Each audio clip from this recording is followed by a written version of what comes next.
Assalamu alaikum everyone. My name is Zishan Rahat Qureshi. I'm the CEO and founder of High Achievers League. So I get a lot of questions about the tests, the English language standards tests that students should take.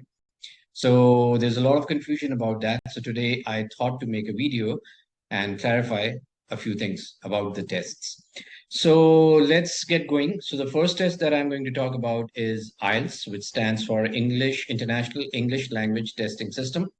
This is by the University of Cambridge, and it tests your reading, writing, speaking, and listening skills. So the bands for IELTS are between 1 to 9, with 1 being the worst and 9 being the best.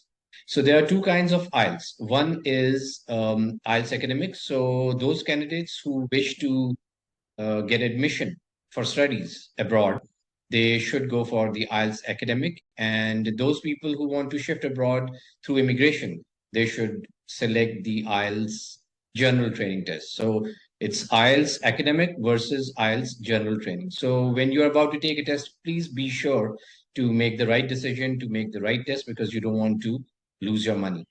So IELTS costs around 50 to 50,000, 52,000 rupees in Pakistan currently. And the second test that I'm going to talk about is the TOEFL. So TOEFL stands for Test for English as Foreign Language.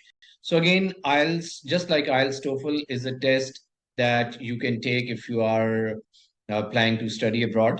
So these days, the particular test that you should go for is TOEFL IBT. So it's an internet-based TOEFL test that you take in a center on a computer.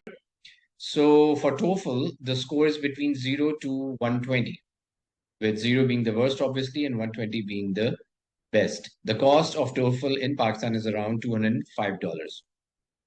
The third test that you can take is the PTE, which is the Pearson Test for English.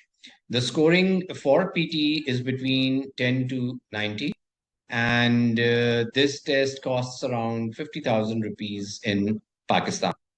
Then the last test is the Duolingo. So Duolingo is an app-based test. You can take it anywhere, anytime, and it's the most expensive of the tests that we just talked about. So it costs around $59, around 16,800 to 17,000 rupees in Pakistan.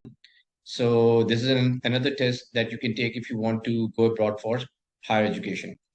So which test should you go for? So, according to my experience, IELTS and TOEFL are the two tests that are universally accepted. They are accepted in more than 130 countries all around the world.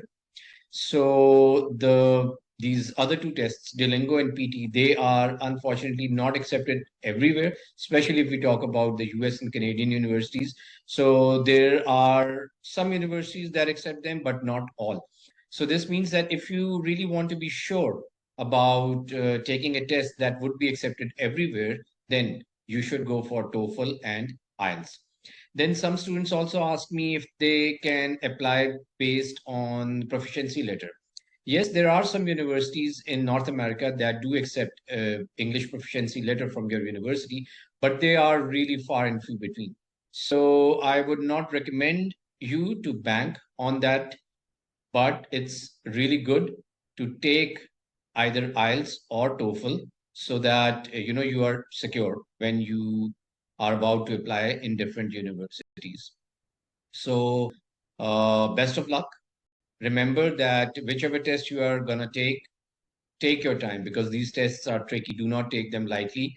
Give yourself time to understand the structure of the test, the format of the test, the scoring of the test, and practice as much as possible.